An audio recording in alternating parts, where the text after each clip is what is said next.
வணக்கமுங்க. சிறகடிக்க ஆசை சீரியலில் இனி என்ன நடக்க போகுது அப்படின்னு தான் பார்க்க போகிறோம். வித்யாவோட அம்மாவுக்கு ரொம்பவே மனசு கஷ்டமாக இருக்குது. வித்யா பிள்ளைக்கு இவ்வளோ வயசு ஆகிப்போச்சு, கல்யாணம் முடிக்கணும் வைக்கணுங்கிற சிந்தனையே இல்லையே அப்படின்னு சொல்லி நினைக்கிறாங்க. அப்போ வித்யாவுக்கு கால் பண்ணி பார்க்குறாங்க. வித்யா ஃபோனே எடுக்கலை. அப்போ வித்யாட்ட ரோஹிணி கேட்குறாங்க, யார் ஃபோன் பண்ணுறா, நீ எடுக்கவே மாட்டேறியா என்ன அப்படிங்கிறாங்க. எங்கள் அம்மா தான் கால் பண்ணுறாங்க அப்படிங்கிறாங்க.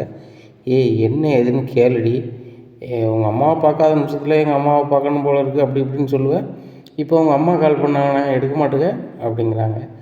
இல்லைடி, அவங்க ஃபோன் பண்ணது நேரம் எல்லாமே சீக்கிரம் கல்யாணம் முடி, அந்த முறை பையனை உனக்கு பிடிச்சிருக்குன்னு தானே சொன்னேன், ஏன் இன்னும் அந்த கல்யாணத்தை பற்றி எதுவுமே பேச மாட்டேங்க அப்படின்னு சொல்லிகிட்டே இருப்பாங்க அப்படிங்கிறாங்க. உடனே சரிடி, அவன் ஃபோன் நம்பரே என்கிட்ட கொண்டா, நான் பேசுகிறேன் அப்படிங்கிறாங்க. சரி பேசு அப்படின்னு சொல்லிட்டு ஃபோனை கொடுக்குறாங்க. ஹலோ அம்மா, நான் ரோஹிணி பேசுகிறேன் அப்படிங்கிறாங்க. நல்லா இருக்கியாம்மா நல்லா இருக்கேன் அப்படிங்கிறாங்க. கல்யாணம் முடிஞ்சிடுச்சுன்னு சொன்னால் வித்யா நீ நல்லா இருக்கலாமா அப்படிங்கிறாங்க. ரொம்ப சந்தோஷமாக இருக்கேன் அப்படிங்கிறாங்க. உன் வீட்டுக்காரர் என்னம்மா செய்கிறாரு அப்படின்னு சொல்லி வித்யாவோட அம்மா கேட்குறாங்க. அதுக்கு ரோஹிணி ரொம்ப பில்டப்பாக, என் வீட்டுக்காரர் பெரிய ஒரு ஃபர்னிச்சர் கடை வச்சுருக்கிறாரு, ஒரு இன்டர்நேஷ்னல் கம்பெனியில் டிவி கம்பெனியினுடைய மொத்த டீலராக இருக்கிறாரு, அதனால் நல்லாவே சம்பாதிக்கிறாரு, கிட்டத்தட்ட வருஷத்துக்கு ஒரு கோடிக்கணக்கில் சம்பாதிப்பாருன்னே வச்சுக்கலாமே, அந்தளவுக்கு சம்பாதிக்கிறாரு அப்படிங்கிறாங்க. இதை கேட்டால் வித்யா அம்மா ரொம்ப சந்தோஷமா, நீ ரொம்ப கஷ்டப்பட்ட பிள்ளை, உனக்கு வந்திருக்க மாப்பிள்ளை நல்ல பணக்கார மாப்பிள்ளையாக இருக்கார், கடவுள் உனக்கு நல்ல அமைப்பை கொடுத்துருக்காரு அப்படிங்கிறாங்க. இதை கேட்ட ரோஹிணி சொல்கிறாங்க, கடவுள் மட்டும் இல்லாமல் நானாக தான் வாழ்க்கையை அமைச்சிக்கிட்டேன், உங்களுக்கு தான் தெரியுமே என் வாழ்க்கை என்னாச்சு ஏதாச்சுன்னு சொல்லிவிட்டு, அதெல்லாம் கடந்து நான் இப்போது நல்ல ஒரு வாழ்க்கையை அமைச்சிருக்கேன் அப்படிங்கிறாங்க. உன் புருஷனுக்கு தாம்மா நல்ல மனசு, ஏற்கனவே உனக்கு கல்யாணம் ஆகி ஒரு பையன் இருக்கிறான், அதெல்லாம் தெரிஞ்சுக்கிட்டு ஏற்றுக்கிட்டு உன் வாழ்க்கை நிலையை புரிஞ்சு உனக்கு வாழ்க்கை தந்திருக்காரு, அதுபோக நீனும் அவருக்கு உண்மையாக இருக்க அப்படின்னு நினைக்கும் போது ரொம்ப சந்தோஷமாக இருக்குது அப்படிங்கிறாங்க. இதை சொன்னோன்னா ரோஹிணிக்கு ரொம்பவே இருக்குது. ஆகா, நம்ம மனோஜ்கிட்ட எல்லாமே பொய் சொல்லி தானே வச்சுருக்கோம், எதுவுமே உண்மை சொல்லலையே, நம்மளை பெரிய பணக்காரின்னு மனோஜ்கிட்ட காமிச்சிருக்கோம், அதுபோக இதுதான் எனக்கு முதல் திருமணம் அப்படின்னு காமிச்சிருக்கோம், கிறிஷை பற்றி நம்ம ஒரு உண்மையும் சொல்லலையே, எப்போ தான் நம்ம சொல்ல போகிறோமோ அப்படின்னு சொல்லி ரொம்பவே அமைதியாகிறாங்க. என்ன ரோஹிணி, நான் பேசிக்கிட்டே இருக்கணும் நீ அமைதியாகிட்டேன் அப்படிங்கிறாங்க. ஒன்றும் இல்லைம்மா, வித்யாவுக்கு கல்யாணத்தில் விருப்பம் இல்லைம்மா அப்படிங்கிறாங்க. இதை கேட்ட வித்யா அம்மா சொல்கிறாங்க, கல்யாணத்தில் விருப்பம் இல்லையா, இப்போ நீனும் இருந்தம்மா அவளுக்கு இருந்தீங்க, 2 பேரும் இருந்தீங்க, சரி கொஞ்சம் நாளைக்கு இருக்கட்டும்னு விட்டுட்டேன், நீ கல்யாணம் முடிச்சிட்டம்மா, உன் வயசுக்குள்ளே அவளும் கல்யாணம் முடிச்சா தானம்மா நல்லாயிருக்கும், எங்கள் காலத்துக்கு அப்புறம் எப்படிம்மா அப்படிங்கிறாங்க. நான் அவட்ட பேசுகிறேன் அப்படிங்கிறாங்க. சரிம்மா அப்படின்னு சொல்லிட்டு ஃபோனை வைக்கிறாங்க. இந்த சூழ்நிலையில் வித்யாட்ட பேசுகிறாங்க ரோஹிணி. உங்கள் அம்மா ரொம்ப ஃபீல் பண்ணி பேசுகிறாங்க, சீக்கிரம் கல்யாணம் முடிப்பியான், அவங்க காலத்து வரைக்கும் உன்னை பார்க்க முடியும், அதன் பின்பு வித்யாவுக்குன்னு யார் இருப்பாம்மா, நான் இருப்பேன் அப்படின்னு உங்கள் அம்மாட்ட சொன்னேன், ஆனாலும் கூட உறவாக அவங்க நினச்சி பார்க்கையில் நீ தனிமையாக இருந்துருவியோ, உன் வாழ்க்கை எதிர்காலம் என்னவாகும் அப்படின்னு சொல்லி ரொம்ப ஃபீல் பண்ணுறாங்க, நீ சீக்கிரம் ஒரு கல்யாண காரியத்தை பண்ணக்கூடிய சூழ்நிலையை ஏற்படுத்து அப்படிங்கிறாங்க. அப்போ எங்கள் அம்மாவுக்கு ஃபோன் பண்ணி வர சொல்லு, மாப்பிள்ளையும் வர சொல்லு, சீக்கிரம் கல்யாணம் முடிச்சு வைங்க அப்படிங்கிறாங்க. என்னடி பேசுகிறியா, விளையாட்டுக்கு பேசுகிறியா, உண்மையாக பேசுகிறியா அப்படிங்கிறாங்க. உண்மையாக தாண்டி பேசுகிறேன், நான் மாப்பிள்ளையை பார்த்து நாளாச்சு, மாப்பிள்ளையும் என்னை பார்த்து நாளாச்சு, இப்போ நான் கொஞ்சம் குண்டாயிட்டேன், முன்னாடி கொஞ்சம் சித்தாக இருந்திருப்பேன், இப்போ கொஞ்சம் குண்டாயிட்டேன், நல்ல சாப்பாடு, அதனால் என்னை பார்க்க சொல்லு, பிடிச்சிக்கிருச்சு, அவங்க குடும்பத்துக்கும் ஓகே, என்கிட்ட எதுவுமே இல்லை அப்படின்னு தெரிஞ்சுக்கிட்டா அவங்க கட்டிக்கிட்டாங்கன்னா ஓகே தான், ஏன்னா நான் பார்த்துருக்க மாப்பிள்ளையோட சொந்தம் தானே நாங்களும், அவங்க வீட்டில் பணத்துக்கு ஆசைப்படுவாங்க, நீங்கள் சொந்த மாப்பிள்ளை தான் இல்லைங்களா, எனக்கும் பிடிச்சிருந்துச்சி தான், ஆனால் அவங்க பணத்துக்கெலாம் ரொம்ப ஆசைப்படுறவங்களா இருக்கிறாங்க, எங்ககிட்ட அப்படி இல்லை, இப்போ நானும் வேலை பார்க்குறேன், அது எங்கே மிச்சம் வருது, எல்லாம் உழைச்சி அவங்கள்ட்ட கூட தான் தரேன், நீ அதை சிட்டிகிட்ட கொடுக்குற, இல்லைன்னா தினேஷ்கிட்ட கொடுக்குற, இல்லைன்னா நீ செலவு பண்ணுற, எல்லாம் நடக்குது, நான் என்ன பண்ண முடியும் சொல்லு, நினச்சிப்பாரு அப்படிங்கிறாங்க. சாரிடி, என்னால் தாண்டி உன் கல்யாணம் லேட் ஆகுது, ஆனால் நீ கல்யாணம் ஏற்பாடு பண்ணு, நான் எப்படியாவது கடை வாங்கி கொண்டு தந்துடுறேன் அப்படிங்கிறாங்க. பார்த்தியா இப்போ கூட நீ எனக்கு கடை வாங்கி கொண்டு தான் தரக்கூடிய சூழ்நிலையில் இருக்க, அப்படி ஒரு கல்யாணம் எனக்கு தேவையாடி, நீ என் பெஸ்ட்டு ஃப்ரெண்டுடி, உனக்கு என்ன சூழ்நிலைனாலும் நான் ஹெல்ப் பண்ணது தான் பார்ப்பேனே தவிர்த்து உன்னை காட்டி கொடுக்கவோ உன்னை கஷ்டப்படுத்தணும்னு நினைக்க மாட்டேன். இப்போ கூட எனக்கு நல்ல ப்ரொமோஷன் வந்தால் கூட எனக்கு என்ன தெரியுமா தோணும், சரி அதிக சம்பளம் வந்துச்சுன்னா ரோகிணிக்கு ஏதாவது ஹெல்ப் பண்ணதுக்கு வசதியாக இருக்குமே, இப்படி தான் தோணுது அப்படிங்கிறாங்க. நீ ஃப்ரெண்டாக கிடைக்க நான் கொடுத்து வச்சுருக்கணும்டி அப்படிங்கிறாங்க. நானும் தான் வீட்டில் சண்டையை போட்டு இங்கே வரையில் எனக்கு ஆறுதலாக இருந்தது நீ தான். இங்கே வந்து தான் நல்லா டியராக பழகிக்கிட்டோம், பக்கத்து பக்கத்து ஊராக இருந்தாலும் கூட டியராக பழகிக்கிட்டோம், வச்சுக்கிட்டோம் அப்படிங்கிறாங்க. சரி ரைட்டு, நம்ம சின்ன பிள்ளையிலே படிக்கும்போது ஒன்றா தான் படித்தோம், ஆனால் அந்தளவுக்கு அப்போ டியர் கிடையாதுல்ல அப்படி ஒன்று பேசிக்கிட்டு இருக்காங்க. சரி ரைட்டு, இப்போ உங்கள் அம்மாட்ட நான் என்ன சொல்கிறது சொல்லு அப்படிங்கிறாங்க. எங்கள் அம்மாவை ஃபஸ்ட் வர சொல்லு, அப்புறம் மாப்பிள்ளையை மறுநாள் வர சொல்லிக்கலாம் அப்படிங்கிறாங்க. சரி ரைட்டு அப்படின்னு சொல்லிட்டு, அம்மா நான் ரோகிணி பேசுகிறேன் அப்படிங்கிறாங்க. சொல்லுமா அப்படிங்கிறாங்க. வித்தியாட்ட பேசினியாப்பா அப்படிங்கிறாங்க. பேசினம்மா, அவளுக்கு கல்யாணத்துக்கு சம்மதம் தான், நீங்கள் முந்தின நாள் வாங்க, வந்து வித்தியாட்ட நல்லா பேசிக்கிட்டு இருந்துக்கிடுங்க, அதன் பின்பு மாப்பிள்ளையை வர சொல்லுங்கள் அப்படிங்கிறாங்க. ரொம்ப சந்தோஷமா. அவள் எதுவும் நகை எதுவும் சேர்த்து வச்சுருக்காளாம்மா வேலை செஞ்சதை அப்படின்னு கேட்காங்க. ஆஹா, வித்தியா வேலை செஞ்சதை பூரா நம்ம வாங்கி சாப்பிட்டோம்னா அவன் எங்கே நகை சேர்த்து வச்சுருப்பா அப்படின்னு சொல்லிட்டு, இல்லைம்மா அவளுக்கு சம்பளம் கம்மி தான், அவங்க இருந்து சாப்பிட்றதுக்கு வைக்கிறதுக்கே சரியாக இருக்குது, அப்படி இருக்கும்போது அவட்ட நகை இருக்க வாய்ப்பு இல்லை. அப்படியாம்மா, சரிம்மா சரிம்மா அப்படின்னு சொல்லிட்டு ஃபோனை வச்சிடுறாங்க. வித்யா அம்மா ரொம்ப ஃபீல் பண்ணுறாங்க. அவன் பிள்ளை அங்கே ரொம்ப சங்கடப்பட தான் செய்து பொழுது, நம்மளை வந்து பார்க்கல, நம்மளுக்கு செலவுக்கு அனுப்பலை, நம்ம ஃபீல் பண்ணிகிட்ருக்கோம், பிள்ளை வாழ்க்கை நிலையை நகர்த்துவதற்கே மிகுந்த கஷ்டத்தோடு தான் வந்திருக்கும் போல் அப்படின்னு சொல்லிட்டு இங்கே கொஞ்சம் கடன் காவல் வாங்கி வித்தியா காலத்தில் நகையை போடுறதுக்கு நகையை வாங்கிட்டு வராங்க. ஒரு 5 பவுனில் ஒரு நெக்லஸை வாங்கிட்டு வராங்க. அப்போ வித்யா வீட்டு வாசலில் வந்துட்டு ரோஹிணிக்கு கால் பண்ணுறாங்க. ரோஹிணி எங்கேம்மா இருக்க அப்படிங்கிறாங்க. ஆண்டி நான் பார்லரில் இருக்கேன், நீங்கள் எங்கே இருக்கீங்க அப்படிங்கிறாங்க. நீ சொன்ன அட்ரஸில் வித்யா வீட்டு முன்னாடி நிற்கம்மா அப்படிங்கிறாங்க. வீடு பூட்டி கிடக்கு அப்படிங்கிறாங்க. நான் வித்யாவுக்கு கால் பண்ணுறேம்மான்னு சொல்லிட்டு வித்யாவுக்கு கால் பண்ணுறாங்க. வித்யா அவங்க அம்மா வந்துட்டாங்க, நீ ஆஃபீஸில் பெர்மிஷன் போட்டு வா அப்படிங்கிறாங்க. சரி அப்படின்னு சொல்லிட்டு பெர்மிஷன் போட்டு அவங்க பைக்கில் வந்துடுறாங்க. ரோஹிணியும் ஆட்டோவில் வந்துடுறாம்மா அப்படிங்கிறாங்க. வித்யா அம்மா அப்படின்னு சொல்லிட்டு அழுகுறாங்க. உடனே வித்யா அம்மா சொல்கிறாங்க, நேரில் பார்க்கும்போது அம்மாவை பார்த்து அழுற, ஏன்ட்டி ஒரு ஃபோன் கூட பேச மாட்டேற, அம்மா அப்படி என்னடி பாவம் செஞ்சுட்டேன், அம்மா அப்படி எதுவும் பாவம் செஞ்சுட்டேன் நான் சொல்லு, ஒன்று நான் பெற்று வளர்த்ததை தவிர்த்து அம்மா வேறு எதுவும் செய்யலடி, நீ காலகாலத்தில் கல்யாணம் முடித்து பிள்ளை குட்டியோடு இருந்தால் தானே அம்மாவுக்கு ரொம்ப சந்தோஷமாக இருக்கும், என் கடைசி கிழமை நெருங்கிருச்சு, எனக்கு பின்னாடி உன்னை யார்டி பார்த்துப்பா, புரிஞ்சுக்கடி, உன் வாழ்க்கை நல்லா இருக்கணுங்க தானே அம்மா இவ்வளோ பண்ணுறேன் கஷ்டப்படுறேன் அப்படிங்கிறாங்க.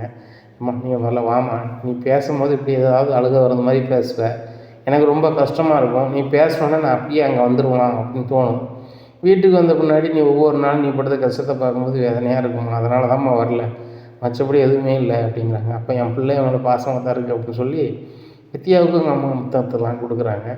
இதை பார்த்துட்டு ரோஹிணி அழுகிறாங்க. ஏம்மா அழுற அப்படிங்கிறாங்க. இல்லை இதே மாதிரி தான் எங்கள் அம்மாவும் என்னை ரொம்ப பாசமாக வளர்த்தாங்க, கடைசியில் வந்து எங்கள் அம்மாவுக்கும் எங்கள் அப்பாவுக்கும் உள்ள கடத்துக்கு என்ன கல்யாணம் பண்ணி கொடுத்துட்டாங்க, தவிர்க்க முடியாத சூழ்நிலை ஆகிப்போச்சு, ஆனால் பெற்றவங்க வச்சுருக்க பாசம் உண்மை தானே அப்படின்னு சொல்லி அழுகிறாங்க. அழுதோடனே அம்மா நானும் உனக்கும் அம்மா தான் அப்படின்னு சொல்லி ரோகிணிக்கு ஒரு முத்தம் கொடுத்து அப்படி விவரமாக வைக்கிறாங்க.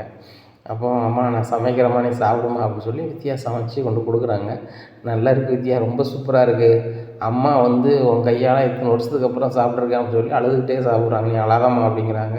உடனே ரோகிணி சொல்கிறாங்க, உங்கள் அம்மா அழக்கூடாதுன்னா நீ ஊட்டி விடு அப்படிங்கிறாங்க. வித்யா அவங்க அம்மாவுக்கு சாப்பாடை ஊட்டி விட்றாங்க. அவங்க அம்மாவுக்கு ரொம்ப ஆனந்தம், நம்ம பிள்ளை சமைச்சு நம்மளுக்கு ஊட்டி விட்டுருச்சே அப்படின்னு சொல்லி அவங்களுக்கு மிகுந்த ஆனந்தம். இப்போ ரோஹிணிகிட்ட சொல்கிறாங்க, ரோஹிணி இதெல்லாம் கனவா நிஜமானு எனக்கு தெரியல, என் பொண்ணோட சேர்ந்து எனக்கு ஒரு ஃபோட்டோ எடு அப்படிங்கிறாங்க. 2 பேரும் சாப்பிட்ற மாதிரி ஃபோட்டோ எடுக்கிறாங்க.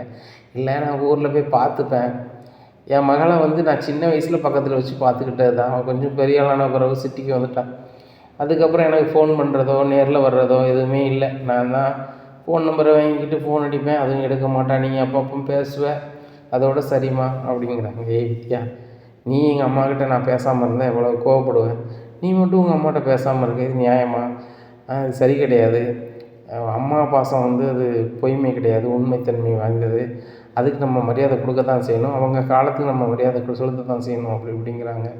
அதெல்லாம் இல்லைம்மா, நான் ஃப்ரெண்ட்லியாகவே அவளை வளர்த்துட்டேன், அதெல்லாம் இருக்கட்டும் வித்யா, அந்த பேக் எடுமா அப்படிங்கிறாங்க. பேக் எடுக்கிறாங்க. இதில் என்னம்மா இருக்குது அப்படிங்கிறாங்க. துறை அப்படிங்கிறாங்க. துறக்கிறாங்க. அதில் ஒரு நெக்லஸ் இருக்குமா, நெக்லஸ் இருக்குது அப்படிங்கிறாங்க. உனக்கு தான் அம்மா வாங்கிட்டு வந்தேன், நீ வாழ்க்கை நிலையை கடத்துவதற்கே ரொம்ப சங்கடப்படுத அப்படின்னு சொல்லி நேற்று பேசும்பொழுது ரோகிணி சொன்னான். எனக்கு ரொம்ப கஷ்டமாக இருந்துச்சுப்பா, அதனால தான் கொஞ்சம் கடத்தை வாங்கி உனக்கு ஒரு 5 பவுனில் நகை வாங்கிட்டு வந்தேன் அப்படிங்கிறாங்க. ஏம்மா கடனை வாங்கி இது வாங்கணுமா அப்படிங்கிறாங்க. எனக்கு வேறு வழி தெரியலடி, என் புள்ள வந்து வெறுங்கலத்தோட தான் நல்லா இருக்காது. அதுபோக மாப்பிள்ளை தம்பியை நான் நாளைக்கே வர சொல்லியிருக்கேன், வரட்டும், உன்னை வந்து பார்க்கட்டும், என்ன 2 பேருக்கும் இப்போ பிடிச்சிக்கிடட்டும். அவங்க சொந்த பந்தத்துலேயும் பேசி நான் புரிய வச்சுட்டேன். எங்களுக்கு இருக்கிறது ஒரே வீடு, 3 தோட்டம் இருக்குது, இந்த 3 தோட்டத்தையுமே மாப்பிள்ளை பேரில் எழுதி வச்சுருந்தேன் அப்படின்னு சொல்லிட்டேன் அப்படிங்க. இதே அம்மா செய்யணும், நம்ம எதுக்குமா அவங்க பேரில் எழுதி வைக்கணும் அப்படிங்கிறாங்க. உன் பேர் எழுதி வச்சாலும் அவங்க பேரில் எழுதி வச்சாலும் நீங்கள் தாண்டி வாழ போகிறீங்க, உங்கள் 2 பேருக்கும் பிடிச்சிருக்கு. ஏன் பணத்துக்காகவும் நகைக்காகவும் சொத்துக்காகவும் ஏன் நீங்கள் 2 பேர் விலகி இருக்கணும்? காலத்துக்கு அது கஷ்டப்பட போகிறீங்களா? இல்லைல்ல, உன்னை நினச்சி அந்த பையன் கல்யாணம் முடிக்காமல் இருக்கார், நீனும் இருக்க, உனக்கு அவரை மனசில் பிடிச்சிருக்கு, அதனால் நீ எந்த வாழ்க்கையில் ஏற்பாடும் பண்ணலை. இப்படி இருக்கும்போது பெற்ற தாயாக நான் பார்த்துக்கிட்டு இருக்க முடியாது, அதனால தான் இந்த ஏற்பாடை பண்ணியிருக்கேன் அப்படிங்கிறாங்க. இதை கேட்ட வித்யா அழுதுட்டு அம்மா அப்படின்னு சொல்லிட்டு மடியில் படுத்து அழ ஆரம்பிச்சிடுறாங்க. உடனே இதை பார்த்துட்டு ரோகிணி ரொம்ப சந்தோஷமாக இருக்குமா நீங்கள் 2 பேரும் இப்படி இருக்கும்போது அப்படிங்கிறாங்க. இதை கேட்ட வித்யா சொல்கிறாங்க, அம்மா நான் பேசாமல் அவங்க கூடயே கிராமத்துக்கு வந்துட்டுமாம்மா அப்படிங்கிறாங்க. நானும் அதை தானடி ஆசைப்பட்றேன். நீ படித்து முடிச்சுட்டு நான் சிட்டியில் தான் என் வாழ்க்கைன்ட்டு வந்துட்டேன். நான் வந்து இருக்க இடத்துல இருக்கிறதுக்கு ஏற்றாப்புல வாழ்ந்துக்கலாம் அப்படின்னு ஒன்று சொன்னேன். இல்லைம்மா எனக்கு வந்து இப்படிலாம் கிராமத்தில் வந்து இருக்க முடியாது அப்படின்னு சொன்னேன். ஆனால் உண்மையிலே சொல்லப்போனால் இந்த நகரத்தில் கிடைக்கிற மாதிரி பரபரப்பான பொருட்கள் கிடைக்காது தான் கிராமத்தில். ஆனால் ஆரோக்கியம் மிகுந்திருக்குமா, பாசம் பந்த பாசம்லாம் இருக்கும். நம்ம சுற்றி இருக்கிறவங்க எல்லாமே வேறு வேறு கம்யூனிட்டியாக இருந்தாலும் உறவுகளாக இருப்பாங்க. நம்ம கடந்து போகிறோம் அப்படின்னா எங்கே போகிறீங்கன்னு கேட்பாங்க. ஆளை காங்கலைன்னா உங்களை ஆளையே காங்கலேன்னு கேட்பாங்க. ரொம்ப சந்தோஷமாக இருக்கும். நம்ம மனம் வாடி இருக்கும்போது ஏன் மன வருத்தமாக இருக்கீங்க அப்படின்னு சொல்லி ஆறுதல் சொல்லுவாங்க. ஆனால் சிட்டிக்குள்ளே பக்கத்து வீட்டிலே இருந்தாலும் சரி தான், எதிர்த்தாப்புல இருந்தாலும் சரி தான், என்னன்னு கூட பேச மாட்றாங்க. இப்படி தானே உலகமாக இருக்குது நகர நாகரிகத்தில். அதனால் கிராமத்து நாகரிகம் தனிதாம்மா. அதனால தாம்மா உங்களை மாதிரி ஆட்கள் வந்து சிட்டிக்கு வந்தாலும் கூட எங்களை போன்ற ஆட்கள் வந்து கிராமத்தை கடந்து இந்த நகர நாகரிகத்தில் நுழைவதற்கே கொஞ்சம் ஒரு மாதிரி இருக்குது அப்படிங்கிறாங்க. ஏம்மா எல்லா பக்கமும் அன்பாக தான் இருக்கிறாங்க அப்படி இப்படின்னு சொல்லி ரோகிணி சொல்கிறாங்க. அப்படியாம்மா நீ வாழப்போன வீட்டில் நல்லா உன்னை பார்த்துக்கிறாங்களாம்மா அப்படிங்கிறாங்க. ரொம்ப நல்லா பார்த்துக்கிறாங்க அப்படிங்கிறாங்க. நான் தானே மூத்த மருமக அப்படிங்கிறாங்க. ஒரு வீட்டுக்கு மூத்த மருமகனா நீ தாம்மா எல்லாருக்கும் ஒரு தலைமையானவா, நீ தான் வந்து அந்த வீட்டையே வழி நடத்தணும். யார் ஒரு ஆள் பொறுமை இல்லாமல் பேசினாலும் சரி தான், யார் என்ன பேசினாலும் சரி தான், நீ தான் அதுக்கு அனுசரித்து போகணும். அவங்க ஒரு மேடு பள்ளம்னா நீ தான் சரி பண்ணணும். ஏன்னா நீ தான் மூத்த மருமக, ஆணி வேர். நீ இந்த ஆணி வேர் தான் வந்து அவளை வேரையும் நீ வந்து பறந்து விரிந்து அவங்கள தாங்கணும் அப்படிங்கிறாங்க. உடனே ரோகிணி சிரிக்கிறாங்க. வித்யாவும் மனசுக்குள்ளே சிரிச்சுக்கிறாங்க. இவ்வளோ தாங்க போகிறா, அந்த வீட்டில் உள்ள கிளைகளை பூரா நொறுக்கி விட்டுட்டு இவன் அந்த வீட்டை மட்டும் எடுத்துக்கலான்னு நினைக்கிறா அப்படின்னு சொல்லிட்டு சிரிக்கிறாங்க. ஏன்டி சிரிக்கிற அப்படிங்கிறாங்க. உண்மையை நினச்சேன் ரோகிணி, உண்மையை நினச்சேன் அப்படிங்கிறாங்க. ஆமாம், இவ இப்படி தான் சட்டை பண்ணிகிட்ருப்பா, நீங்கள் நாளைக்கு மாப்பிள்ளை வேறு சொல்லிடுங்க. நாளைக்கு நான் பார்லருக்கு போகலை, காலையிலே வந்துடுறேம்மா, மாப்பிள்ளை வீட்டுக்கும் வாங்க, எத்தனை மணிக்கு வராங்கன்னு சொல்லுங்கள், அதுக்கேற்றப்ப நம்ம சமையல்லாம் பண்ணணும்லாமா, எத்தனை பேர் வராங்க என்ன வரும்னு கேட்டுருங்க அப்படிங்கிறாங்க. உடனே வித்யா அம்மா ஃபோன் எடுத்துகிட்டு ஹலோ மாப்பிள்ளை தம்பி அப்படின்னு சொல்லி பேசுகிறாங்க. சொல்லுங்கள் தான் அப்படிங்கிறாங்க. வித்யாட்ட பேசி எல்லாம் புரிய வச்சுட்டேன், நாளைக்கு நீங்கள் கிளம்பி வந்துடலாம். வித்யாட்ட சொல்லி இந்த அட்ரஸை உங்களுக்கு அனுப்பிவிட சொல்கிறேன், நீங்கள் இந்த அட்ரஸுக்கு வந்துடுங்க. எத்தனை பேர் வரீங்க, என்ன வரோம் அப்படின்னு கேட்குறாங்க. நாங்கள் ஒரு 8 பேர் வரோம் அப்படிங்கிறாங்க. 8 பேர் வராங்களா, சார் ரைட் அப்படின்னு சொல்லிட்டு ரோகிணி வித்யா 8 பேர் வராங்களா, அவங்களுக்கு சமையல்லாம் ரெடி பண்ணணும். என்னங்க என் கையில் பணம் இருக்குது, சாப்பாடு கடையில் ரெடி பண்ணாலும் சரி தான், எப்படி ரெடி பண்ணாலும் சரி தான் அப்படிங்கிறாங்க. உடனே வித்யா சொல்கிறாங்க, இல்லைம்மா கடை சாப்பாடெலாம் வேண்டாம், எனக்கு தெரிஞ்சவங்க இருக்காங்க, நான் இந்த மாதிரி சொன்னோம்னா அவங்க வருவாங்க அப்படிங்கிறாங்க. அப்படியா, சரி சரி சரி சரி சரி அப்போ எல்லா பொருட்களும் வாங்கி கொடுத்துடலாம் அப்படியாம்மா அப்படிங்கிறாங்க. உடனே ஃபோன் எடுத்துகிட்டு மீனாவுக்கு கால் பண்ணுறாங்க. மீனா ஒரு சந்தோஷமான செய்தி அப்படிங்கிறாங்க. என்ன வித்யா அப்படிங்கிறாங்க. எனக்கு கல்யாணம் வைக்க போகிறாங்க, ஏற்கனவே எங்கள் சொந்தக்கார மாப்பிள்ளை தான் என்னை கல்யாணம் முடிச்சு கொடுக்கணும் அப்படின்னு எங்கள் வீட்டில் ஒரு எண்ணம், எனக்கு ஒரு ஆசை. என்ன எங்கள் மாப்பிள்ளை வீட்டில் எங்கள் சொந்தக்காரங்க தான், ஆனால் அவங்க கொஞ்சம் பணத்துக்கு ஆசைப்படுவாங்க. அதனால் எங்கள் கல்யாண காரியம் கொஞ்சம் லேட் ஆகிட்டே வந்துச்சு. இப்போ எல்லாத்தையும் பேசி எங்கள் அம்மா சரி பண்ணிட்டாங்க. நாளைக்கு என்ன முறைப்படி பொண்ணு பார்க்க வராங்க, ஒரு 8 பேர் வராங்க. அவங்களுக்கு வந்து உணவுகளை சமைக்கணும், கடையில் வாங்கி கொடுத்தா நல்லா இருக்காது, ஆரோக்கியமாக இருக்காது அப்படின்னு நினைக்கிறேன். நீங்கள் சூப்பராக சமைப்பீங்க, எனக்காக ஒரு நாள் கண்டிப்பாக அந்த விசேஷத்துக்கு பண்ணி கொடுக்கலாமா அப்படிங்கிறாங்க. ஏன் வித்யா அப்படி கேட்குறீங்க, உரிமையாக சொல்லுங்கள், நான் பண்ணித்தரேன். உங்களுக்கு ஒரு நல்ல காரியம் நடக்குன்னா அதில் முதல் பங்களிப்பு என்னோடய பங்களிப்பு, என் வீட்டுக்காரோட பங்களிப்பு இருக்கும். கண்டிப்பாக இருக்கும். நாங்கள் கண்டிப்பாக 2 பேருமே வருவோம். நானும் என் வீட்டுக்காரருக்கு இருந்து சம்முன்னு உங்களுக்கு என்ன செய்வேன், உணவு ரெடி பண்ணி தர வேண்டியது என் பொறுப்பு. அவங்கள உபசரிக்க வேண்டியது என் பொறுப்பு. நீங்கள் ஒரு கல்யாண பொண்ணா எப்படி இருப்பீங்களோ அப்படி இருந்துக்கிடுங்க, ஒன்றும் பிரச்சனை இல்லை அப்படிங்கிறாங்க. தேங்க்ஸ் மீனா அப்படின்னு சொல்லிட்டு வராங்க. உடனே நீ சொல்லி ஆள்லாம் வராத அளவுக்கு ஆள் இருக்கா அப்படிங்கிறாங்க. உடனே வித்தியா நினைக்கிறாங்க, இப்போ ரோகிணிகிட்ட சொன்னோம்னா ரோகிணி கலைவா, அதனால் ரோகிணிகிட்ட எதுவும் சொல்ல வேண்டாம்னு சொல்லிட்டு, ஆமாம் சமைக்கிறவங்க ரொம்ப சூப்பராக சமைப்பாங்க அப்படிங்கிறாங்க. பரவாயில்லையே, உனக்கு வீட்டு சமைக்கிறவங்களாம் தெரிஞ்சவங்க இருக்காங்களே அப்படிங்கிறாங்க. அப்படி பேசிகிட்டு இருக்கும்போது பார்லர் ஓனர் கால் பண்ணிடுறாங்க. நேராக பார்லர் போயிடுறாங்க ரோகிணி. இங்கே வித்தியா அவங்க அம்மாவும் ரொம்ப சந்தோஷமாக பேசிக்கிட்டு, ஏம்மா வாம்மா உன்னோட கொஞ்சம் வெளில போய்ட்டு வரலாம்னு சந்தோஷமாக இருக்கும் வாம்மா அப்படின்னு சொல்லி சூப்பர் மார்க்கெட் அங்கே இங்கேன்னு போகிறாங்க. வீட்டுக்கு தேவையான பொருட்களை வாங்குறாங்க. அவங்க அம்மாவுக்கு தேவையானதையும் அவங்க அங்கே தேடி வாங்கி கொடுக்குறாங்க பஜாரில். இப்படி வாங்கிட்டு வீட்டுக்கு வராங்க. இப்படிலாம் அவங்க கூட இருக்குதுன்னு எனக்கு ஆசை தாண்டி அப்படிங்கிறாங்க. அப்போ இங்கேயே இருந்துடுறியா அப்படிங்கிறாங்க. நீ கல்யாணம் பண்ண பிறகு மாப்பிள்ளை வீட்டுக்கு தானே போக போகிற அப்படிங்கிறாங்க. இல்லைம்மா நான் கல்யாணம் முடிஞ்ச பிறகு சிட்டியில் தான் இருக்க போகிறேன் அப்படிங்கிறாங்க. அது உங்கள் விருப்பண்டி, நீங்கள் 2 பேரும் பேசி முடிவு பண்ணிக்கோங்க. எனக்கு என்ன, நீ ஒரு மாணவர்களோடு இருக்கணும், உனக்கு ஒரு துணை இருக்கணும். எனக்கு அப்புறம் உன்னை நல்லா பார்த்துக்கிட்ட ஒரு ஆள் வேணும். அதுதான் அம்மாவோட ஆசை. வேறு என்ன, அம்மாவுக்கு வேறு என்ன வேணும்? ஒரு பேரனோ பேத்தியோ நீங்கள் பெற்று கொடுத்துட்டீங்கன்னா அதை பார்த்துட்டு நான் கண்ண மூடிடுவேன் அப்படிங்கிறாங்க. ஏம்மா எல்லாருமே இப்படி தான் பேசுவீங்களா அப்படிங்கிறாங்க. பிறகு என்னடி எனக்கு ஆசை, இந்த ஆசை தான் எனக்கு பெரிய ஆசை, வேறு என்ன அப்படின்னுட்டுருக்காங்க. ஒன்று மறுநாள் ஆகுது. மீனாவும் முத்தும் காலையிலே வந்துடுறாங்க.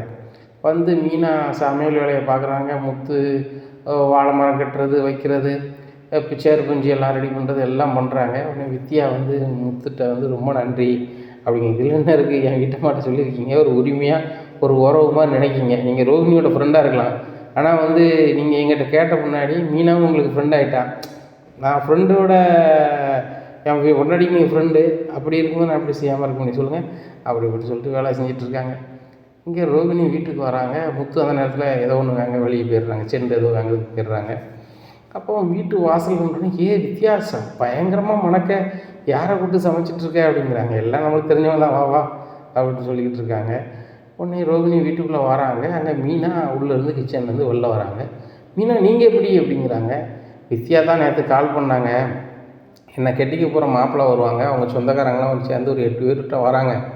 அவ்வளோ பேருக்கும் கடையில் சாப்பாடு வாங்கி கொடுத்துடலாம், ஈஸி தான். ஆனால் மனமாகவும் ருசியாகவும் ஆரோக்கியமாக இருக்காது. அதனால் வீட்டு சமையல் பண்ணணும் மீனா, நீங்கள் எனக்காக கொஞ்சம் உதவி பண்ணணும்னு சொன்னாங்க. இதை நான் பண்ணாமல் யார் பண்ணுவா, அதான் நான் வந்தேன் அப்படிங்கிறாங்க. தேங்க்ஸ் மீனா. வித்தியா நீ சொல்லவே இல்லை அப்படிங்கிறாங்க. சொன்னால் நீ வேண்டான்னு சொல்ல முடியாதாண்டி, சாரி அப்படிங்கிறாங்க. சரி பரவாயில்ல, சமையலுக்கு தானே அப்படின்னுட்டுருக்காங்க. இங்கே முத்து வந்திருக்காங்கன்னு தெரியாது. டபார்னு முத்து செண்டு வாங்கிட்டு வரார். மீனா நான் செண்டு வாங்கிட்டேன் அப்படிங்கிறாங்க. முத்தையும் கூப்பிட்டியா அப்படிங்கிறாங்க வித்தியாட்ட. ஆமாம் அப்படிங்கிறாங்க. ரோகிணி முத்தை பார்த்தோன்னா முழிக்கிறாங்க. இவனை எதுக்கு கூப்பிட்டாங்க, இவன் உள்ளங்கம்லா அப்படின்னு சொல்லிட்டு. ஒருவேளை வித்தியா அம்மா எதுவும் உளரக்கூடாத, இந்த பிள்ளை கிராமத்து பிள்ளை தான், பணக்கார பிள்ளை இல்லை ஏழை பிள்ளை தான் அப்படின்னு எதுவும் சொல்லிடக்கூடாத அப்படின்னு சொல்லிட்டு முழிக்காங்க. அப்போவும் மனசுக்குள்ள ஒன்று ஓடுது, வித்தியாவோட அம்மாவையும் முத்தையும் மீனாவும் ரொம்பவும் க்ளோஸாக பேச விட்டுறக்கூடாது, அது நம்ம வேலையாக இருக்கணும் அப்படின்னு நினச்சிட்ருக்காங்க. ஏன்னா அவங்க வில்லங்கமான ஆள் தானே, பல பொய்களை சொல்லி வச்சுருக்காங்க தன் வாழ்க்கை நிலையில். அது தெரிஞ்சிட விடக்கூடாது என்பதற்காக இப்படி ஒரு சூழ்நிலையை நினச்சி பார்க்காங்க. இப்போ மாப்பிள்ளையும் வந்துடுறாங்க, பொண்ணு வீட்டில் மாப்பிள்ளை வீட்டிலேருந்து எல்லோரும் வந்துடுறாங்க. அப்போ வாசல் நின்று செண்டை தூவி எல்லோரும் மனமாக வீட்டுக்குள்ளே வரவேற்கிறாங்க. மீனாவும் வணக்கம் செலுத்தி எல்லோரையும் வீட்டுக்குள்ளே கூப்பிட்டு போகிறாங்க. அப்போது மாப்பிள்ளை வீட்டுக்காரங்களுக்கு ரொம்ப சந்தோஷம். மாப்பிள்ளை வராதுன்னு சொல்லிட்டு வாழை மரம் கட்டி என்ன செண்டு தொளித்து வீட்டில் சிவப்பு கம்பளம் விரித்து வர வைக்கிறீங்களே அப்படின்னு சொல்லிட்டு உணவு வாசனை தூக்குது. அதில் வந்தவங்க எல்லாருமே சொல்கிறாங்க, ரொம்ப மனமாக இருக்குது நீங்கள் சமைச்ச உணவு, இப்போவுமே வாசனை தூக்குது, இப்போவுமே சாப்பிடணும் போல இருக்குது அப்படிங்கிறாங்க.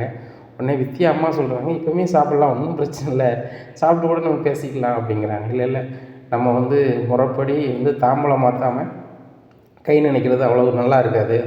நம்ம தமிழ் பண்பாட்டில் ஒரு பொண்ணை நம்ம கேட்டு கல்யாணம் முடிக்கிறோம் அப்படின்னா, உணவு சாப்பிட்றோம் வைக்கிறோம்னாக்கா அது கை நினைக்கிறதுக்கு தாம்பலம் மாற்றினா தான் நம்ம வீடுன்னு வரும். இல்லைன்னா நம்ம ஒரு நாளாக போயிடலாம். அந்த நல்ல காரியம் பேசிக்கல இப்படி தான் அப்படிங்கிறாங்க. சரி ரைட்டு, முறைப்படி பண்ணிக்கலாம், நான் மாற்றலாமா அப்படின்றாங்க. ஏன் அப்படின்னு சொல்லிட்டு எல்லோரும் பார்க்குறாங்க. அப்போ தான் யோசனை வருது, அவங்க கணவனை இல்லாத இருக்கிறாங்க அப்படின்னு சொல்லிட்டு. உடனே முத்து சொல்கிறாங்க, எல்லாமே மனசு தாங்க காரணம், நல்ல மனசு யார்கிட்ட இருக்கோ அவங்க தாங்க சிறந்த ஆத்மா. அந்த ஆத்மா அவங்ககிட்ட இருக்குது. தான் பிள்ளை நல்லா இருக்கணும்னு சொல்லி வாழ்த்தக்கூடிய எண்ணமும் செயலும் அவங்ககிட்ட இருக்குது. அப்படி இருக்கும்போது உண்மையிலே அவங்க நல்லவங்க தான் அப்படிங்கிறாங்க. உடனே அவங்ககிட்ட தட்டை கொடுத்து மாற்றுறாங்க. ரொம்ப சந்தோஷமாக ஏற்றுக்கொண்டு அவங்களும் தட்டை வாங்கிக்கிறாங்க. இவங்களும் தட்டு மாற்றி கொடுக்குறாங்க. அப்போ பொண்ணை பார்க்கணும் அப்படின்னு சொல்லிட்டு கூப்பிட்றாங்க. பொண்ணை பார்க்கும்போது வித்யா சேலையில் ரொம்ப அலங்காரமாக தேவதை மாதிரி வந்து நிற்காங்க மாப்பிள்ளை முன்னாடி. மாப்பிள்ளை இதை பார்த்துட்டு பயங்கர சிரிக்காரு. ஏன் சிரிக்கிறீங்க அப்படின்னு சொல்லி வித்யா கேட்குறாங்க. இல்லை, நான் ஒரு நாளும் சேலையில் பார்த்ததில்ல, பார்க்கும்போது எல்லாமே சுடிதாரில் தான் பார்த்துருக்குறேன். இல்லை, நார்த் இந்தியன் ஸ்டைலில் நீங்கள் வந்து ஒரு உடைகளை அணிஞ்சிருப்பேன். ஆனால் இப்போது நம்ம தமிழ் பாரம்பரியத்தை நிலைநாட்டுற மாதிரி ஒரு அருமையாக ஒரு சேலை கட்டிட்டு வந்து நிற்கியே அப்படிங்கிறாங்க. இதை கேட்ட வித்யா, நம்ம மட்டும் இல்லை, நிறைய பேர் சேலை விரும்புகிறவங்க இருக்கிறாங்க, அதனால் எனக்கு இது பிடிச்சிருந்துச்சி, அதான் கட்டியிருக்கேன் அப்படி இப்படிங்கிறாங்க. 2 பேருக்கும் பயங்கர சந்தோஷம். அப்போ ரோகிணி சொல்கிறாங்க, 2 பேரும் தனியாக பேசுங்க, ஒரு சில விஷயங்களை உங்களுக்கு கூட நீங்கள் ஷேர் பண்ண வேண்டியது இருக்கும், ரொம்ப நாளாக நீங்கள் ஃபோனில் நேரில் பேசாமல் இருக்கீங்க அப்படிங்கிறாங்க. 2 பேருமே தனியாக பேசுகிறாங்க. 2 பேருமே ரொம்ப முகமலர்ச்சியாக வந்து காலில் உட்காந்துருக்காங்க. இதை பார்த்த வித்யா அம்மாவுக்கு ரொம்ப சந்தோஷமாக இருக்குது. என் பொண்ணும் வந்து காலகாலத்தில் கல்யாணம் முடிப்பா அப்படின்னு நினச்சிட்டே இருந்தேன். அது நடக்காத போது ரொம்ப ஏமாற்றமாக இருந்துச்சு. அது நெருங்கி வந்துட்டு அப்படிங்கும்போது சந்தோஷமாக இருக்குது அப்படி இப்படின்னு பேசிகிட்டு இருக்காங்க. அப்போ எல்லோரும் பேசிகிட்டே இருக்கீங்க, தாம்பழம்லாம் மாற்றிட்டீங்க, அடுத்தாப்புல எல்லோரும் வயிறார வந்து சாப்பிட்டுட்டு திருமணம் வாங்கக்கூடிய இந்த மணமக்களை வாழ்த்துங்க அப்படின்னு சொல்லி மீனா சொல்கிறாங்க. எல்லாருக்கும் உணவை கொடுக்குறாங்க. முத்து மீனாவும் பரிமாறம் எல்லாம் நடக்குது. அங்கே சாப்பிட்டுட்டு ரொம்ப அருமையாக இருக்குது. உணவை யார் சமைச்சது அப்படிங்கும்போது வித்யா இவங்க தான் சமைச்சாங்க, இவங்க மீனா, என் ஃப்ரெண்டு ரோகிணியோட அவங்க தம்பி பஞ்சாதி அப்படிங்கிறாங்க. இவங்க தான் அவங்க தம்பி அப்படின்னு சொல்லி காட்டுறாங்க. தம்பி, உண்மையிலே ரொம்ப சந்தோஷமாக இருக்குது, இப்படி ஒரு உணவுகள் கிடைக்க கொடுத்து வச்சுக்கணும் மாதிரி தான் தோணுது. வேறு எங்கள் கிராமமாக இருந்துச்சுன்னா ஒரு டிஃபனில் சாப்பாடு தாங்க, நான் வீட்டில் போய் சாப்பிட்டுக்கிறேன் அப்படின்னு சொல்லுவாங்க. உடனே மீனா சொல்கிறாங்க, அது ஏங்க நானே வச்சு தரேன், நீங்கள் கொண்டு போய் சாப்பிடுங்க அப்படின்னு சொல்லிட்டு எல்லாம் சிரித்து பேசுகிறாங்க. உடனே ரொம்ப சந்தோஷம், போயிட்டு வரேன்னு சொல்லி மாப்பிள்ளை வீட்டுக்காரங்க கடந்து போகிறாங்க. அப்போ வித்யா மீனாவையும் முத்தையும் கையெடுத்து கும்பிட்றாங்க. நீங்கள் 2 பேரும் நீங்கள் செஞ்ச பணி வந்து சாதாரண பணி கிடையாது. என்னையே பொண்ணு பார்க்க வந்தாங்க, அது என் வீட்டு நிகழ்வு. இதுக்கு நீங்கள் 2 பேரும் லீவு போட்டு எனக்காக நின்று உணவை சமைச்சு பரிமாறி மாப்பிள்ளை வீட்டுக்காரங்களை வரவேற்று உபசரித்ததெல்லாம் நினச்சி பார்க்கும்போது ரொம்ப சந்தோஷமாக இருக்குது. உங்கள் 2 பேரோட மனசு யாருக்கும் வராது. நான் கல்யாணம் முடிக்கணும் அப்படின்னு நினைக்கும் போது கூட வாழ்ந்தால் அந்த முத்து மீனா மாதிரி வாழணும் அப்படிங்கிற மனநிலையில் தான் நான் வந்து இப்போ கல்யாணமே முடிக்க போகிறேன் அப்படிங்கிறாங்க. இதை கேட்டால் முத்து மீனாவும் சிரிக்கிறாங்க. இங்கே ரோகிணிக்கு ரொம்பவே கடுப்பாக இருக்குது. முத்து மீனாவை என்னமோ பெருசாக பேசிகிட்டு இருக்கா. என்ன பெரிய இவங்கள மனோஜை கூட கூப்பிடலை, எங்கள் ஆன்ட்டியையோ யாரையோ கூப்பிடலை, இவங்கள மட்டும் கூப்பிட்டு வச்சுட்டு ஓவராக பேசிகிட்டு இருக்காங்க அப்படி இப்படின்னு சொல்லிட்டு கடுப்பில் இருக்காங்க. சரி, நாங்கள் போயிட்டு வரோம் அப்படின்னு சொல்லி முத்து மீனாவும் போகிறாங்க. தம்பி நில்லுங்க அப்படின்னு சொல்லிட்டு வித்யாவோட அம்மா வீட்டில் உள்ள ஸ்வீட்லாம் கொடுத்து, நீங்கள் செஞ்ச காரியம் மிகப்பெரிய காரியம், மகிழ்ச்சியாக போகணும் அப்படின்னு சொல்லி ஸ்வீட் கொடுத்து அனுப்புகிறாங்க. சரிம்மா போயிட்டு வரோம் அப்படின்னு சொல்லிட்டு 2 பேர் வீட்டுக்கு போகிறாங்க. அங்கே போய் அண்ணாமலைட்ட மாமா இதில் ஸ்வீட் இருக்கு எடுங்க அப்படிங்கிறாங்க.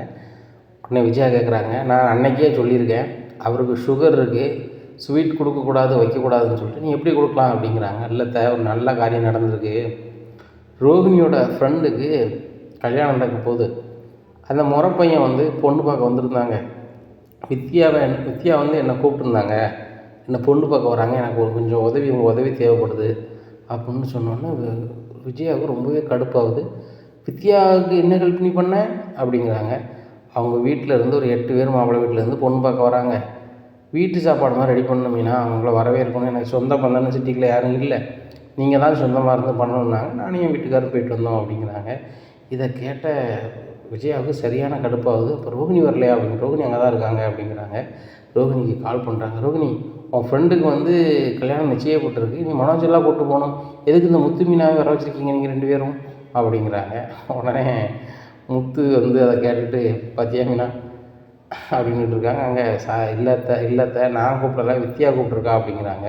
அதான் சொன்னேன், தராதரம் பார்த்து அந்த வித்யாட்ட பழகு, வித்யாட்டெலாம் பழக்கத்தை வச்சுக்கிடாத பாரு, இந்த முத்து மீனாவை கூப்பிட்டுட்டு ஒன்றா வந்து தனியாக கூப்பிட்ருக்கா பாரு, ஃபோனை வை அப்படின்னு சொல்லிட்டு ஃபோனை வச்சிடுறாங்க. அண்ணாமலை சொல்கிறாங்க, விஜயா முத்து மீனாவை கூப்பிடணுங்கிறது அவங்க எண்ணம், வித்யாவோட எண்ணம், அதை நீ எப்படி கூப்பிடக்கூடாது, நீ எப்படி சொல்லுவ அப்படிங்கிறாங்க. ஏங்க, மனோஜ் பெரிய தொழிலதிபருங்க, அவன் போனால் அந்த பிள்ளைக்கு மரியாதையாக இருந்திருக்கும், இந்த முத்து மீனாவை போனால் என்ன மரியாதை வந்துடும் அப்படிங்கிறாங்க. உடனே முத்து சொல்கிறாரு, அன்பும் நல்ல மனமும் இருந்தால் போதும் அப்படின்னு சொல்லிட்டு அவர் பாட்டில் போகிறாரு. விஜயா, யாராருக்கு யாரை பிடிச்சிருக்கோ அவங்கள தான் கூப்பிடுவாங்க. யார் நல்ல உள்ளம் இருக்குதுன்னு அவங்களுக்கு தெரியும். விடு, இப்படிலாம் பேசிகிட்டு இருக்காத அப்படிங்கிறாங்க. மீனா வழக்கம் போல் சமையல் வேலையை பார்க்காங்க. இங்கே முத்துக்கு வந்து ரோகிணி மேலே ரொம்ப டவுட்டாக இருக்குது. நம்ம வந்து வித்தியா அம்மாட்ட பேசணும்னு பக்கத்தில் போகையில் பேசவே விட மாட்டுறாங்க இன்னையும் மீனாவையும். என்ன காரணமாக இருக்கும்?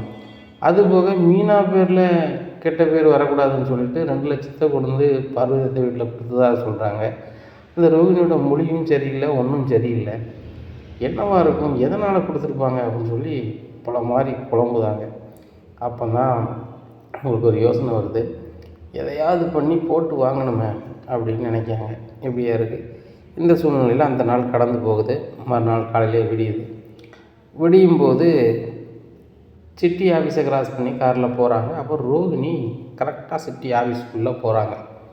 தினேஷ் என்னாச்சு, அவனுக்கு என்ன நிலைமை அப்படின்னு கேட்கறதுக்காக போகிறாங்க.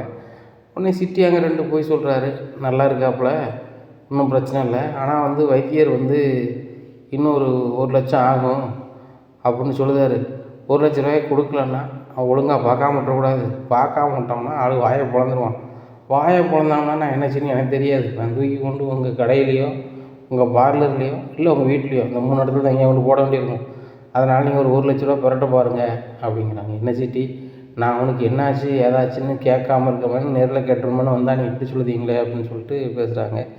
1 லட்ச ரூபா அப்படியே பரட்டி கொண்டாங்க ரோகிணி அப்படிங்கிறாங்க. சரி சிட்டி, நான் எதாவது பார்க்குறேன் அப்படின்னு சொல்லிட்டு பரபரப்பாக வெளில வராங்க. இங்கே முத்துக்கு பயங்கரமான ஒரு குழப்பத்திலே நிற்கிறாரு. அப்போ சத்யா ஒரு ஓரமாக நின்றுக்கிட்டு இருக்காங்க. உடனே சத்யா ஏன் குழப்பமாக இருக்கான்ட்டு, சத்யா என்னாச்சு ஒரு மாதிரி திருச்சி முடிச்சிட்ருக்கு என்ன அப்படிங்கிறாங்க. ஒன்றுமாம்மா அப்படிங்கிறாங்க. என்னடா சொல்லு அப்படிங்கிறாங்க. இல்லைவாம்மா, அந்த சிட்டி தான் மாமா எனக்கு எஸ்எம்எஸ் அனுப்பிட்டே இருக்கான், இந்த மாதிரி என்கிட்ட வேலைக்கு வா, உன் வீடியோ எல்லா பக்கமும் பரவிட்டு உன்னைய ஒரு வேலை நீ படிச்சிருந்தாலும் வேலைக்கு எடுக்க போகிறது கிடையாது, ஒழுங்கு மரியாதையாக என்கிட்ட வந்து வேலை பார்க்க வழியை பாரு, கூட 1000 2000 போட்டு தரேன், ஒழுங்காக வேலையை பாரு அப்படின்னு சொல்லி ஆடியோ அனுப்பிட்டே இருக்கான் செல்லில் அப்படிங்கிறாங்க.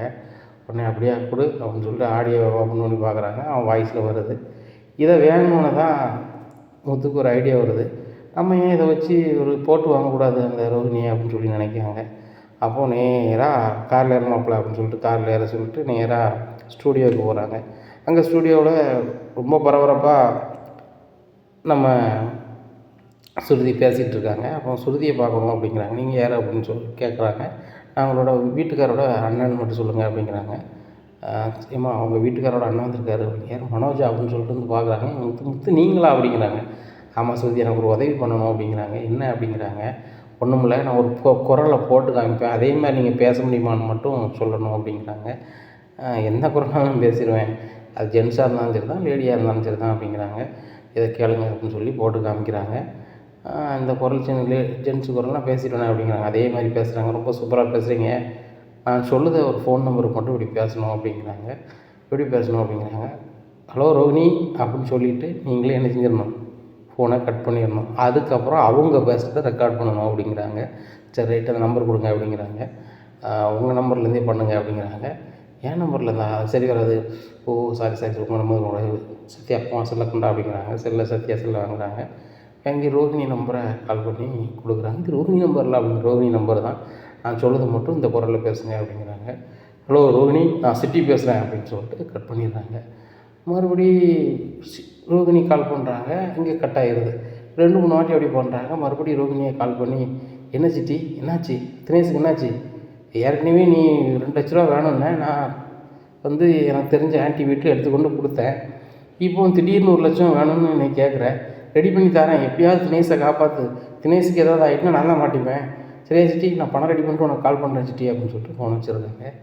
ஓ இப்படி தான் வந்து பணத்தை நீ ஆட்டையை போட்டிருக்கியா பாரதி ஆண்டி வீட்டில், இதை தெரியாமல் இருக்குது தான் மறுபடியும் 2 லட்சம் கொண்டு கொடுத்துருக்கேன்னா, என்ன திருநாளங்கடி வேலைலாம் பார்க்குற, அந்த தினேஷுக்கும் உனக்கும் என்ன சம்மந்தம், அந்த சிட்டிக்கும் உனக்கு என்ன சம்மந்தம் அப்படின்னு தெரியலையே அப்படின்னு சொல்லிட்டு முடிக்கிறாங்க. என்ன முத்து இப்படி பேசுகிறாங்க ரோகிணி அப்படிங்கிறாங்க. அந்த 2 லட்ச ரூபா எப்படி பார்வதி ஆண்டிகிட்ட கொடுத்தாங்கன்னு உங்களுக்கு எனக்கு டவுட் வந்துச்சுல, இதுக்கு விட கிளியர் ஆகிடுச்சா அப்படிங்கிறாங்க. முத்து இது சும்மா விடக்கூடாது, இந்த ரோகிணி என்ன ஏதுன்னு பார்த்தாகணும், நான் லீவ் சொல்லிட்டு வரேன் அப்படிங்கிறாங்க. இல்லை சுருதி, இதுக்கு வேறு வழி இருக்குது, ஒட்டு மொத்தமாக தெரிஞ்சுப்போம். ஒரு சில டவுட்லாம் இருக்குது எனக்கு. ஐயா ஃபாரின்லேருந்து வந்தார், இன்னொரு மாமா ஒரு ஆள் வந்தார் போனார்னு சொல்லுவாங்களா, அவரை சுற்றியே கொஞ்சம் டவுட் இருக்குது. அதெல்லாம் கிளியர் பண்ணிவிட்டு கரெக்டாக பண்ணலாம், இந்த ரெக்கார்டையும் வச்சுக்கலாம் அப்படிங்கிறாங்க. சரி முத்து, உங்களுக்கு என்ன தேவையோ, எந்த உதவி தேவைன்னு என்கிட்ட கேளுங்க, நான் பண்ணித்தரேன் அப்படிங்கிறாங்க. இந்த உதவியும் மிகப்பெரிய உதவி, போய்ட்டு வரோம்மா அப்படின்னு சொல்லிட்டு கிளம்பி போகிறாங்க. ஆமாம், என்னம்மாம்மா இந்த ரோகிணி இப்படிலாம் பண்ணி வச்சுருக்காங்க அப்படிங்கிறாங்க. சரி, சிட்டிக்கும் ரோகிணிக்கும் பழக்கம் எப்படின்னு உனக்கு தெரியுமா அப்படிங்கிறாங்க. அது வந்து மாமா அப்படிங்கிறாங்க. எது வந்துடா சொல்லு அப்படிங்கிறாங்க. இல்லைம்மா, சிட்டிக்கிட்ட வந்து ரோகிணி 2,00,000 கடன் வாங்கியிருக்காங்க, மாதம் மாதம் வட்டி கட்டிக்கிட்டு இருக்காங்க அப்படின்னு சொல்கிறத கேட்ட உடனே முத்து ரொம்பவே ஷாக் ஆகிடுறாரு. இனி என்ன நடக்கும் இந்த முத்து வீட்டில் அப்படிங்கிறத பொறுத்திருந்து பார்க்கலாம். நம்மளுடைய சேனலை நீங்கள் கொஞ்சம் மறக்காமல் லைக் அண்ட் சப்ஸ்கிரைப் பண்ணுங்கள். நன்றி, வணக்கம்.